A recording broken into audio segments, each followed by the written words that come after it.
Hello दोस्तों, GS मस्ती with LP में आपका स्वागत है। आई होप आप एकदम बढ़िया एकदम मस्त होंगे। दोस्तों, मैं आपके लिए लेकर के आया हूँ यूपी पुलिस री एग्ज़ाम 2024 के लिए जी के जीएस। और ये जी के जीएस के क्वेश्चंस जिस किसी भी एग्ज़ाम्स में जीएस पूछी जाती है सभी में बेनिफिशियल रहेंगे। बिना किसी देरी के हम क्लास को स्टार्ट करते हैं। इसमें पहला क्वेश्चन दे रखा है कि मोहिनी अट्टम किस हिंदू देवता से संबंधित है। तो हमें ऑप्शन दे रखे हैं गणपति, ब्रह्मा, विष्णु या शिव। तो हमारा इसका आंसर हो जाएगा विष्णु।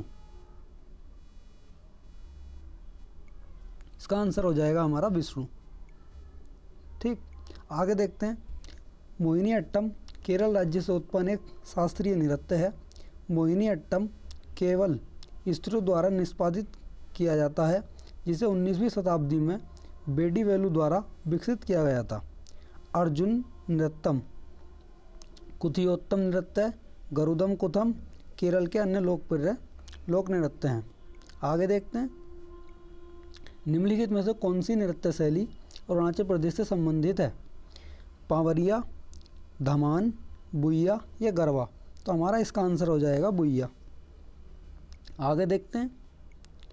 अगला क्वेश्चन हमें दे रखा है चक्री नामक पारंपरिक लोक नृत्य किस जनजाति की महिलाएं करती हैं। तो हमारा ऑप्शन दे रखे हैं कोल, कंजर, गोंड या भारिया। तो हमारा इसका आंसर हो जाएगा कंजर। आगे देखते हैं। चक्री नृत्य राजस्थान के लोक नृत्यों में से एक है, जो विशेषतः विवाह के आयोजन पर किया जाता है। कोल जनजाति मध्य प्रदेश की तीसरी सबसे बड़ी अनुसूचित जनजाति है। गोंड जनजाति आंध्र प्रदेश, बिहार, उड़ीसा, महाराष्ट्र, तेलंगाना में पाई जाती है। भारिया जनजाति का विस्तार क्षेत्र मुख्यतः मध्य प्रदेश व छत्तीसगढ़ है। अगला क्वेश्चन देखते हैं हम। निम्नलिखित में से किस शास्त्रीय नृत्य को कथावाचकों का नृत्य कहा जाता है। ऑप्शन दे रखे हैं हमें कथक, ओडिसी, कुचिपुड़ी और कथकली। तो हमारा आंसर हो जाएगा इसका कथक। बता दूं इसमें ओडिसी कहाँ का हो जाएगा हमारा, ये उड़ीसा का हो जाएगा ओडिसी। कथकली मैं आपको बता चुका हूँ, ये हमारा केरल का हो जाएगा कथकली। और मोहिनीअट्टम केरल के शास्त्रीय नृत्य हैं। कुचिपुड़ी हमारा आंध्र प्रदेश का हो जाएगा। आगे देखते हैं। इस नृत्य को प्राचीन काल में कुशीलव के नाम से जाना जाता था। यह नृत्य कला उत्तर प्रदेश से उत्पन्न हुई है। कथकली का संबंध केरल राज्य से है। यह आमतौर पर पुरुष मंडली द्वारा प्रस्तुत किया जाने वाला नृत्य है। अगला क्वेश्चन देखते हैं हम। बोरगीत एक संगीत रचना का प्रयोग भारत के निम्नलिखित में से किस शास्त्रीय नृत्य में किया जाता है। हमें ऑप्शन दे रखे हैं मणिपुरी, कथक, सतरिया और भरतनाट्यम। हमारा इसका आंसर हो जाएगा सतरिया। सतरिया कहाँ का है हमारा, ये एक शास्त्रीय नृत्य है। ये हमारा असम का शास्त्रीय नृत्य है। भरतनाट्यम हमारा कहाँ का है, भरतनाट्यम हमारा तमिलनाडु का है। मणिपुरी जो है मणिपुर का है। कथक मैं आपको बता चुका हूँ उत्तर भारत और उत्तर प्रदेश का है। आगे देखते हैं। अगला क्वेश्चन। निम्नलिखित शख्सियतों में से किसे संविधान के दस्तावेज का मसौदा तैयार करने वाली संविधान सभा के कानूनी सलाहकार के रूप में नियुक्त किया गया था। SN. Mukherjee, H.B.R. Iyengar, B.R. Ambedkar या B.N. राव। तो हमारा इसका आंसर हो जाएगा B.N. राव। आगे देखते हैं। संविधान की निर्माण प्रक्रिया में संविधान सभा के कानूनी या संवैधानिक सलाहकार के रूप में श्री B.N. राव को नियुक्त किया गया था तथा संविधान द्वारा विश्व के लगभग 60 महत्वपूर्ण संविधानों का अध्ययन किया गया। दोस्तों, अगर आपको क्लास अच्छी लग रही हो तो क्लास को शेयर और चैनल को सब्सक्राइब जरूर करें। अगला क्वेश्चन देखते हैं हम। ये तो वही निम्नलिखित शख्सियतों में से कौन संविधान के दस्तावेज का मसौदा तैयार करने वाली संविधान सभा का मुख्य प्रारूपकार था। K.M. मुंशी या H.B.R. अयंगर या बसंत कृष्ण वैद्य या एस.एन. मुखर्जी। तो हमारा इसका आंसर हो जाएगा एस.एन. मुखर्जी। आगे देखते हैं। संविधान के दस्तावेज का मसौदा तैयार करने वाली संविधान सभा के मुख्य प्रारूपकार एस.एन. मुखर्जी थे। संविधान सभा के कानूनी या संवैधानिक सलाहकार बी.एन. राव थे, ये कि पिछले क्वेश्चन में आपको बता चुके हैं। आगे देखते हैं हम अगला क्वेश्चन क्या कहता है। संविधान निर्माण के लिए निर्वाचित संविधान सभा की प्रथम बैठक निम्नलिखित में से कब आयोजित की गई थी? 15 दिसंबर 1947, 15 अगस्त 1947 या 9 दिसंबर 1946 या 9 दिसंबर 1947। तो हमारा इसका आंसर हो जाएगा 9 दिसंबर 1946। आगे देखते हैं। भारतीय संविधान के निर्माण हेतु संविधान सभा की प्रथम बैठक 9 दिसंबर 1946 को नई दिल्ली के कॉन्स्टिट्यूशन हॉल में हुई थी, जिसे अब संसद भवन के केंद्रीय कक्ष के नाम से जाना जाता है। डॉक्टर सच्चिदानंद सिन्हा को संविधान सभा का अस्थायी अध्यक्ष चुना गया तथा एच.सी. मुखर्जी को संविधान सभा का उपाध्यक्ष चुना गया था। बाद में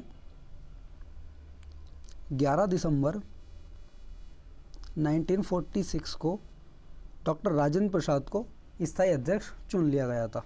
आगे देखते हैं अगला क्वेश्चन क्या कहता है। संविधान सभा में महिला प्रतिनिधियों की संख्या कितनी थी? 13, 12, 15 या 18। तो हमारा इसका आंसर हो जाएगा 15, जो कि सबसे ज़्यादा जो महिलाओं को प्रतिनिधित्व था वो संयुक्त प्रांत से था, यानी कि उत्तर भारत से, जो कि वर्तमान में हमारा यूपी है। आगे देखते हैं।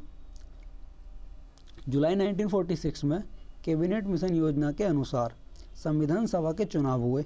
संविधान सभा के सदस्यों का चुनाव अप्रत्यक्ष रूप से प्रांतीय विधानसभा के सदस्यों द्वारा किया गया। संविधान सभा के सदस्यों की कुल संख्या 389 निर्धारित की गई थी, जिसमें महिला सदस्यों की संख्या 15 थी, जो कि सबसे ज़्यादा संयुक्त प्रांत से थी।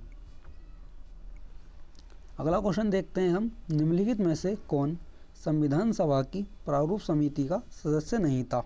TT. Krishnamachari, BN. Rao, KM. Munshi या एन. माधव राव। तो हमारा इसका आंसर हो जाएगा बी.एन. राव। आगे देखते हैं। इसमें दे रखा है हमको संविधान सभा के प्रारूप निर्धारण हेतु डॉक्टर भीमराव अंबेडकर की अध्यक्षता में प्रारूप समिति का गठन 29 अगस्त 1947 को किया गया था। इस समिति में डॉक्टर भीमराव अंबेडकर सहित कुल 7 सदस्य थे। प्रारूप समिति के सदस्य कौन कौन से थे? डॉक्टर भीमराव अंबेडकर, जो कि समिति के अध्यक्ष थे, Alladi Krishnaswami Ayyar, N. Gopalaswami Ayyangar, doctor K M. Munshi, Syed Mohammad Saadulla, N. Madhav Rao. N. Madhav Rao जो आए थे बी.एल. मित्र के स्थान पर आए थे, और टी.टी. कृष्णामाचारी जो आए थे वो डी.पी. खेतान के स्थान पर आए थे। अगला क्वेश्चन देखते हैं हम। इसमें किस कालीय युग में पत्थर के औजार सबसे पहले पाए गए थे? तो इसमें ऑप्शन दे रखे हैं नवपाषाण, पुरापाषाण, लघुपाषाण या मध्यपाषाण। तो हमारा इसका आंसर हो जाएगा पुरापाषाण। आगे देखते हैं हम। इसमें पुरापाषाण काल में पत्थर के औजार सबसे पहले पाए गए थे। पुरापाषाण काल में मानव गुफाओं में रहता था।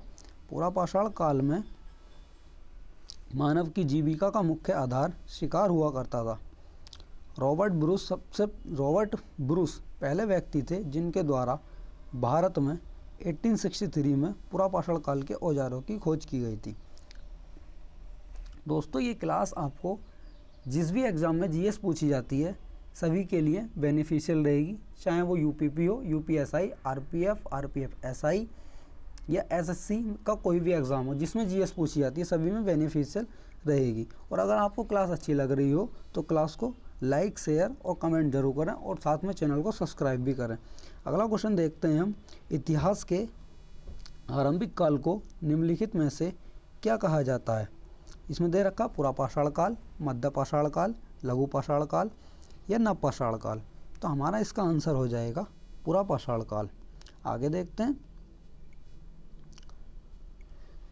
भारतीय पाषाण कालीन संस्कृति को विद्वानों ने 3 कालों पुरापाषाण, मध्यपाषाण और नवपाषाण काल में विभाजित किया है।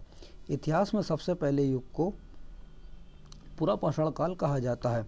सोहन घाटी, बेलन नदी घाटी तथा नर्मदा नदी घाटी से पुरापाषाण कालीन संस्कृति के अवशेष प्राप्त हुए हैं। पुरापाषाण काल के औजार और हथियार कुल्हाड़ी, बेदनी, छेदनी, खुरचनी आदि थे। अगला क्वेश्चन देखते हैं हम। कार्बन डेटिंग निम्न की आयु निर्धारण हेतु प्रयुक्त होती थी। जीवाश्म, पौधे, चट्टानें या इनमें से कोई नहीं। तो हमारा इसका आंसर हो जाएगा जीवाश्म। आगे देखते हैं। कार्बन डेटिंग को रेडियो कार्बन डेटिंग या कार्बन 14 डेटिंग भी कहा जाता है। जीवाश्मों और पुरातात्विक नमूनों की आयु निर्धारण के लिए कार्बन डेटिंग का उपयोग किया जाता है। कार्बन डेटिंग की खोज बिलियर्ड लीवी ने की थी। अगला क्वेश्चन देखते हैं। बुर्ज़होम नवपाषाणकालीन स्थल डैश डैश में स्थित है। ऑप्शन दे रखे हैं हमें कर्नाटक, गोवा, मिजोरम या जम्मू कश्मीर। तो हमारा इसका आंसर हो जाएगा जम्मू कश्मीर। आगे देखते हैं। बुर्ज़होम में अनेक गर्तावास, मृदभांड और हड्डी के औजार प्राप्त हुए हैं। मानव कंकाल के साथ कुत्ते का कंकाल भी बुर्ज़होम से ही प्राप्त हुआ है। तो आपको बता दें कि पुरापाषाण काल में जो मानव का पहला पालतू पशु था वह कुत्ता ही था। अगला क्वेश्चन देखते हैं। निम्नलिखित में से किस पुरातात्विक स्थल में गर्तावास के प्रमाण मिले हैं?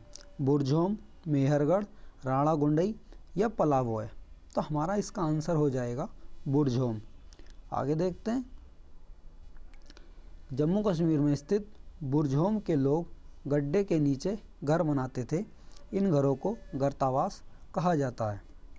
अगला क्वेश्चन देखते हैं हम। उत्तरी गोलार्ध के उच्च अक्षांशों 50 डिग्री से 70 डिग्री में शानदार शंकुधारी वन पाए जाते हैं। इन्हें डैश डैश भी कहा जाता है।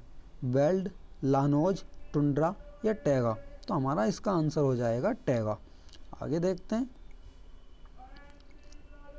उत्तरी गोलार्ध में स्थित उच्च अक्षांशों यानी 50 से 70 डिग्री में शानदार शंकुधारी वनों को टैगा वन भी कहते हैं। टैगा वनों में पाए जाने वाले वृक्ष लंबे, नरम व मुलायम होते हैं, जैसे चीड़ व देवदार आदि। लानोज वेनेजुएला और कोलंबिया के उष्णकटिबंधीय घास स्थल हैं। वेल्स दक्षिण अफ्रीका के शीतोष्ण कटिबंधीय घास स्थल हैं। आर्कटिक में पाए जाने वाले वनों को टुंड्रा वन भी कहा जाता है। अगला क्वेश्चन देखते हैं हम। पृथ्वी की त्रिज्या कितनी है? 6371 किलोमीटर, 4728 किलोमीटर या 5619 किलोमीटर या 7456 किलोमीटर। तो हमारा इसका आंसर हो जाएगा 6371 किलोमीटर। आगे देखते हैं। पृथ्वी सूर्य से दूरी के क्रम में तीसरा ग्रह है। सभी ग्रहों के आकार की दृष्टि से पृथ्वी का स्थान 5वां है। पृथ्वी अपनी धुरी पर पश्चिम से पूरब की ओर घूमती है। पृथ्वी की आकृति जियोइड प्रकार की है और इसकी त्रिज्या लगभग 6371 किलोमीटर है। अगला क्वेश्चन देखते हैं। जबलपुर निम्नलिखित में से किस नदी के तट पर स्थित है? गोदावरी, गंगा, चंबल या नर्मदा। तो हमारा इसका आंसर हो जाएगा नर्मदा। आगे देखते हैं। अगला क्वेश्चन क्या कहता है? प्रशांत महासागर के संदर्भ में निम्नलिखित में से कौन सा कथन सही नहीं है? प्रशांत महासागर सबसे बड़ा महासागर है। पृथ्वी का सबसे गहरा भाग मैरियाना गर्त प्रशांत महासागर में स्थित है। प्रशांत महासागर का आकार पूर्णतः अंडाकार है। एशिया, ऑस्ट्रेलिया, उत्तर और दक्षिण अमेरिका इससे घिरे हुए हैं। तो हमारा इसका आंसर हो जाएगा प्रशांत महासागर पूर्णतः अंडाकार है। ये सही नहीं है। आगे देखते हैं। प्रशांत महासागर विश्व का सबसे बड़ा महासागर है। प्रशांत महासागर विश्व का सबसे गहरा महासागर भी है। मैरियाना गर्त प्रशांत महासागर में स्थित विश्व का सबसे गहरा गर्त है। प्रशांत महासागर एशिया महाद्वीप व अमेरिका महाद्वीप को अलग करता है। आगे देखते हैं। अगला क्वेश्चन क्या कहता है? भारत में ताड़, नारियल, केवड़ा, एंगार निम्नलिखित में से किस वन में सामान्यतः पाए जाने वाले वृक्ष हैं? उष्णकटिबंधीय सदाबहार वन, उष्णकटिबंधीय पर्णपाती वन, मैंग्रोव वन या पर्वतीय वन? तो हमारा इसका आंसर हो जाएगा मैंग्रोव वन। आगे देखते हैं। भारत में मैंग्रोव वन गंगा, गोदावरी तथा कृष्णा के डेल्टाई क्षेत्रों में पाए जाते हैं। भारत में सबसे अधिक मैंग्रोव वनों का क्षेत्र पश्चिम बंगाल में पाया जाता है, यानी कि सुंदरवन का डेल्टा में। मैंग्रोव वनों में ताड़, नारियल, केवड़ा, एंगार, कैजुरीना तथा बेंदी सामान्यतः पाए जाने वाले वृक्ष हैं। दोस्तों, अगर आपको क्लास अच्छी लगी हो तो क्लास को शेयर और चैनल को सब्सक्राइब जरूर करें।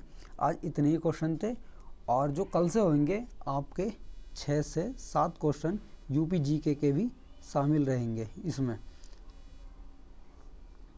दोस्तों, ये क्लास जो है यूपीपी और यूपीएसआई और आने वाले आपके जितने भी एग्जाम्स में सब में जीएस बेनिफिशियल रहेगी। और अगर आपको क्लास अच्छी लगी हो तो क्लास को लाइक,